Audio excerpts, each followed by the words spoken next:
Welcome to the Future Tech edition of the Finding Genius podcast. Forget frequently asked questions. Forget common sense, common knowledge, or Googling for information. How about advice from a genius in their field instead? 95% of people in any profession are good enough to be qualified and licensed. 5% go above and beyond. They become very good at what they do, but only 0.1% are the geniuses of their profession. Richard has made it his life's mission to interview the geniuses of their fields in areas such as AI, 3D printing, quantum computing, blockchain and Bitcoin, and more. Don't miss out on amazing podcasts with geniuses. Review us on iTunes or wherever you listen, and go to futuretech.findinggeniuspodcast.com and subscribe today. Hello, this is Richard Jacobs with the Genius podcast series. I have Rick Smith.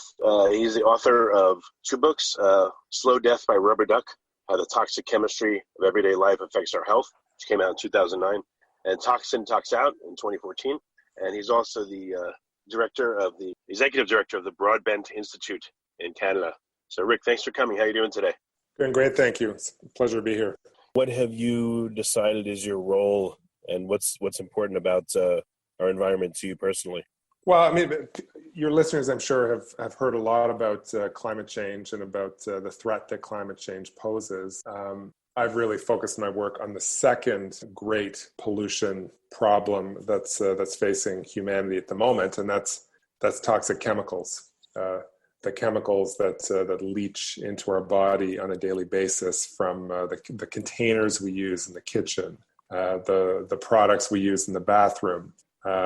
These are a whole series of badly tested chemicals that are very common in all of our homes. And increasingly, we know there's a link between these chemicals and different types of cancer, ADHD in kids, all sorts of human ailments that have been on the increase in recent years and turn out to be driven by a lot of these crazy chemicals that we've allowed to be put onto the market in many of the products we use every day. Do you go into many homes as part of your research, or do you speak to people that whose job it is to be, let's say, a building biologist, or have done many in-home evaluations? Well, what we've done with our two books, and my co-author Bruce Lourie and I have been doing this work over the last decade or so.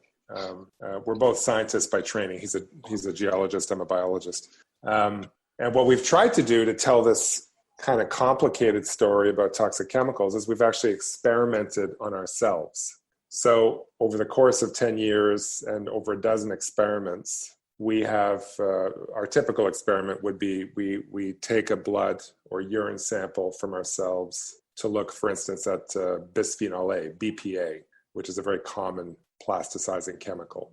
Right. So we take a blood or urine sample before, and then we'll do a few things that hundreds of millions of people around the world will do every day. Cook with different types of plastic, use different types of products in the bathroom that contain BPA, and then we'll take our blood or urine sample after using those consumer products and then see if there's been an increase in the chemical. And inevitably what we found is that yes, that doing these certain activities every day, very common, that people would very commonly do, is having a fundamental impact on the chemical composition of our bodies. The good news here is that these things are preventable, and so just by the other experiment we've done, the kind of flip side of the experimentation we've done on ourselves is shown that by switching up the consumer products that people buy, you can actually shield yourself and your family from these chemicals and then see a decrease in these chemicals over time. So in some of the blood tests you did, how much of a change in various biomarkers did you observe? Oh, in some cases, 1,000 times increase. Just a couple of examples. So we looked at this family of chemicals called phthalates that are very common in bathroom products, shampoos, soaps, shaving products. Phthalates are a really useful molecule. They actually carry scent in products. And there's a lot of evidence now that phthalates are hormonally active. So once we absorb phthalates into our bodies, they are mistaken by our bodies for estrogen. And they do all the things in the human body that estrogen really does. So in that experiment, what we did is we very simple. Over a few days, we used bathroom products with no phthalates. And then for a few days, we used bathroom products with phthalates. And we compared our urine levels of phthalates. And there was a many times increase in phthalates during that time when we were using phthalate-containing products. So, we've replicated this kind of experimentation with BPA in the kitchen using different types of plastic products. We've looked at chemicals in toothpaste. We've looked at chemicals in coatings on furniture that off gas. In one experiment, I actually sat in a new car for a day, breathing in the new car smell, because I was curious whether the new car smell. Of course, listen, I mean, everybody loves the new car smell. I like the new car smell, but I was curious whether it was potent enough to show up as chemical increases in my body. And the punchline is big time. My benzene levels went through the roof. So again, the sum total of our experiments over 10 years shows that arguably it's the chemicals you come in contact with indoors that most affects your body pollution levels. It's not so much the pollutants that you might encounter out of doors, even though I think most people, when they think of pollution, they think about air pollution or right. Yeah, they do. Big pipes dumping into the ocean, dumping sewage into the ocean or something. Pollution is much closer to home. Well, why is that? Is that because of the repeated chronic exposure, or is it because that the air environment in the house or the proximity of these chemicals to you for a long period of time makes the exposure a lot stronger?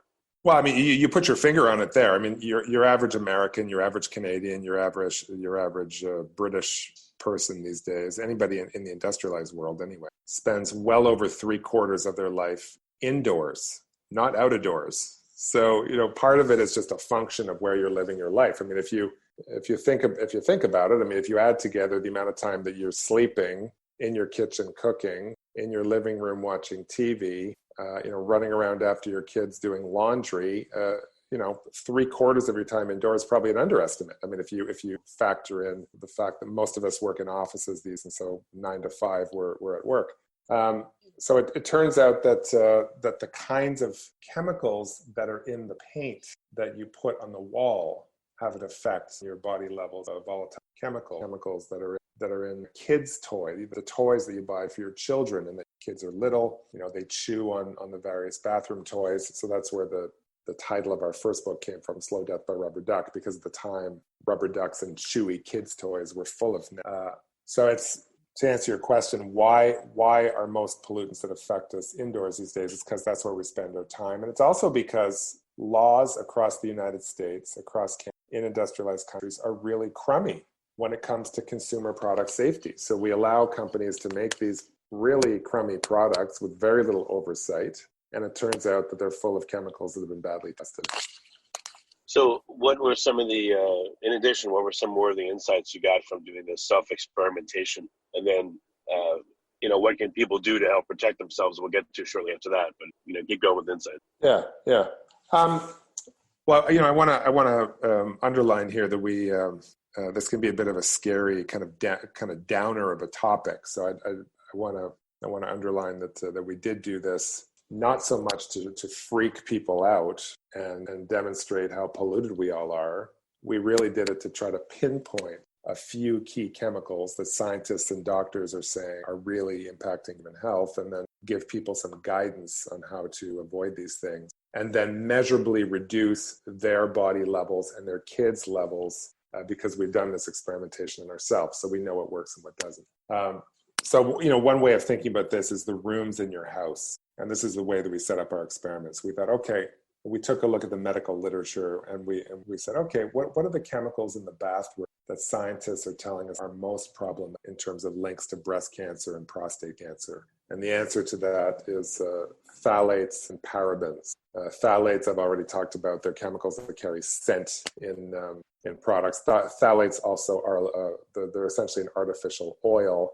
And so they're really useful to lubricate products. So something like a moisturizing cream, for instance, can have a very high phthalate percentage. Phthalates are hormonally active chemicals. Parabens are kind of a preservative in a lot of bathroom products, and again, linked to different types of cancer. So we in the bathroom, what we did is we just used products with phthalates and parabens. We saw if that would dramatically increase levels of those chemicals in our bodies as we used lotions and shampoos and those things kind of soaked into our skin. The answer is yes, our levels went way up.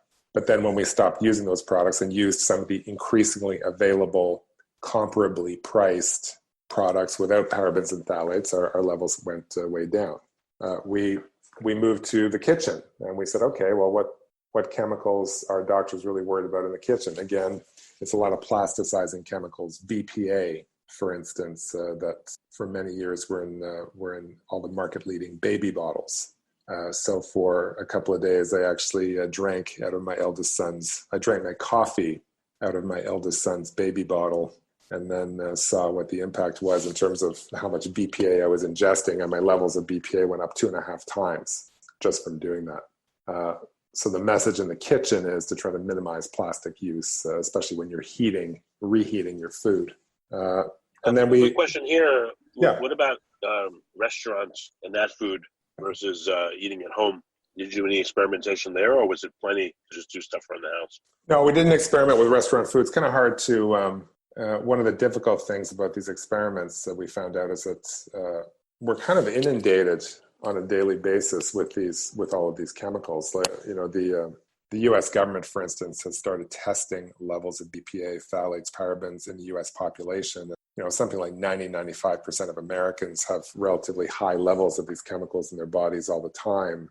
We think that we pinpointed through our experimentation some of the more serious sources of those chemicals in daily life, but there's no way that you can track all of these exposures down, and very difficult to know what containers restaurants are using in the back kitchen, for instance. Hard to kind of factor out all these X factors. So for our experiments, we literally sat in our homes and did certain things on certain days, different things on other days, and then measured the impact on ourselves. Did you feel any different, when you sat in the car for a day and breathed in the new car junk, and then when you used shampoo with or without phthalates, drank from your son's bottle, et cetera? Sometimes. Certainly after sitting in the brand new Chevy Tahoe for 8 hours. Basically I tried to replicate a kind of long road trip in the summertime with the windows rolled up and the air conditioning blasting. I sort of got out of the new car and felt like I'd been getting bad air for the last 8 hours for sure. Another experiment we did that left us feeling kind of gross is we were interested in what are called perfluorinated chemicals, which are commonly found not just in coatings like Teflon in the kitchen. Anything in the kitchen that's non-stick is full of these chemicals. These are potent, hormonally active chemicals. But these chemicals are also found in coatings on furniture, for instance. Excuse me. So any Stain Master, any of these coatings that you would spray on carpeting or your sofa to make sure that the red wine stain can be easily sopped up. So for that experiment, we actually sat in a room. We coated a carpet with Stain Master. We coated a sofa with Stain Master, and we sat in the room with the door closed for a few hours, and that also left us feeling a little bit groggy. It's just the airflow wasn't great. But one of the things we did with all of our experiments is we tried to make sure that we were replicating the daily life of millions of Americans and Canadians and Europeans. There was, in all of our experiments, we didn't do anything outlandish. Like we, for instance, if we were interested in Teflon chemicals, it would have been very easy to achieve a dramatic increase in Teflon chemicals in our body if we were willing to go to the local hardware store, buy a couple of jugs of Teflon, which you can do, and then have a bath in Teflon. That would have definitely increased our Teflon levels, but we didn't do any of that. We kept it. So a lot of our experiments are a little bit mundane because we were deliberately trying to replicate the daily experiences of everyday people. No, but that's better. And I'm sure you've been attacked 10 ways from Sunday to end of one experiment. It's anecdotal. The conditions weren't replicatable, double blind. I'm sure you probably had more than your fair share of attacks. Oh, for sure. The chemical industry wasn't too pleased with us. It remains not very pleased. Our latest experiment that we did last year, actually, for the 10th anniversary re-release of Slow Death by Rubber Duck. We had, again, a very, very kind of a boring experiment, but huge, shocking results. It turns out that one of the main sources of BPA in daily life, and again, BPA, very hormonally active chemical, strongly associated with reproductive problems, women and men, breast cancer, and a variety of other things. It turns out that one of the main sources of BPA in daily life are cash register receipts. So those kind of waxy cash register receipts that are the industry standard these days, it turns out these things are slathered with high levels of BPA. And we were interested in the question, okay, if we handle cash register receipts just for a few minutes, is the chemical potent enough and at high enough levels on the cash register receipts that it would actually be absorbed across the skin and then show up in our bodies? So for this experiment, all we did is we sat at my dining room table with a bunch of cash register receipts in a pile in the middle of the table, my co-author Bruce and I and a couple of other volunteers. And we just handled these cash register receipts for 10 minutes, just held them in our hands. And then we tested our BPA, our urine BPA levels before and after, and lo and behold, they went through the roof. A 40 times increase in my BPA levels before and after. So a lot of times these problematic chemicals are kind of lurking in unlikely places, and we've tried to shine a light in those dark corners. Well, if you can, you guys should go to a nail salon. Those are like death traps of the chemicals. I can't imagine the people working in them wouldn't have like massive health problems breathing in all that acetone and all the other stuff they breathe in every day. Ugh. Well, you know what? You're absolutely right. And there's actually been now very recent studies on the levels of phthalates and parabens in particular in nail salon workers. And you're quite right. It's through the roof. So there's a real in the old days, it was guys working in factories that had to worry about occupational health and safety concerns like air quality and safety at work and these sorts of things. But these days it can also be, women, and often immigrant women that work in nail salons. They're really at risk from these chemicals. What about the chemical exposure of a new material, a new bottle of shampoo versus one you've had for a month, or you painted your walls last week versus they were painted a year ago, or, long term, do these exposures go down where you can use these objects and these things, or is it just they're no good? That's it. Yeah, that's a great question. It kind of depends on the product that we're talking about. So, for instance, new versus old paint. Paint has actually changed a lot in its formulation over the last decade or so. It's gotten a lot cleaner, a lot less toxic. Those of us, I'm 50 years old, I'm old enough to remember like heavy duty oil paints when I was a kid, and how pungent that aroma was and how hard it was to get that paint off if you got it in your hands. Today's latex paints are a lot more durable, a lot less off-gassing than older paints are. So, if you're living in a house with a lot of old paint, chances are it's got a really high level of lead and other heavy metals in a way that newer paints don't. On the other hand, a lot of newer products these days, couches, carpets, new cars, anything with upholstery or foam, mattresses, for instance. A lot of these things will off-gas especially for the first few days after you get them, and it really stinks. And it's a good idea to open your windows because it's not your imagination. Like, these things really do smell, and basically what you're smelling is the glues, the solvents, the plastic chemicals that are in those things, and you don't really want to breathe that in, or your kids to breathe that in if you don't have to. So sometimes newer products, especially right after you get them, off-gas a big whack of chemicals all at once, and it's best to try to avoid that if you can. But the good news is that a lot of these different chemicals, especially because of consumer pressure, a lot of these chemicals are disappearing from a lot of these consumer products. So you can go into anywhere in the United States now, you can walk into a grocery store or a pharmacy, and you'll be able to find 2 bottles of shampoo on the shelf, and some of them will say no phthalates. Some of them won't be labeled no phthalates, which probably means they do contain phthalates. And so buy the no phthalate shampoo if you can. Similarly, parabens. When women are shopping for cosmetics these days, your listeners who have bought new cosmetics recently will know it's very common now in cosmetics. It doesn't matter the state you're in to see no phthalates, no parabens on the label in the cosmetics. And so it's important to look for that. And the good news is increasingly these new, less toxic products are actually the same price as some of these older formulations. We've tried to include a lot of tips like this in our book, Slow Death by Rubber Duck, so people can check that out if they're able. And they can buy our book from most bookstores and online. So there's a lot of good tips. That's great. Any other macro trends you're seeing? Well, I mean, one of the really encouraging. I've got two kids. They're a little bit older now, but they've been.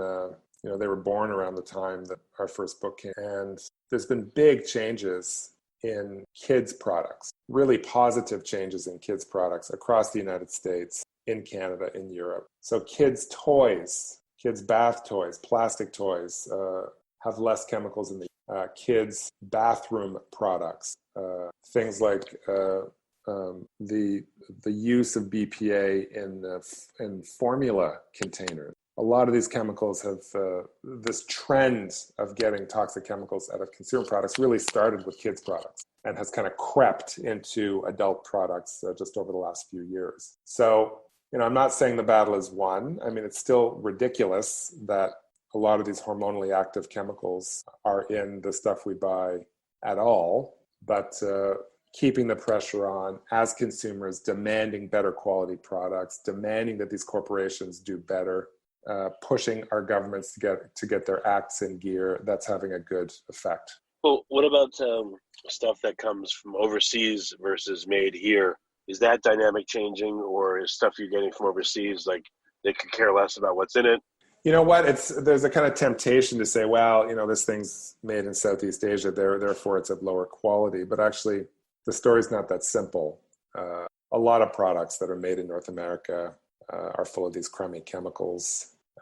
One interesting positive step forward is that products that are made in Europe these days are much cleaner. European laws on this stuff are way better than the United States, way better than Canada. Europe is now demanding for all the chemicals that we've talked about and more. European governments are now saying, okay, listen, big corporations, before we allow you to keep using these chemicals in kids' toys or in products that adults use every day, you need to do a better job safety testing these things. Otherwise, we're going to yank these chemicals and force you to use chemicals that we know are safer.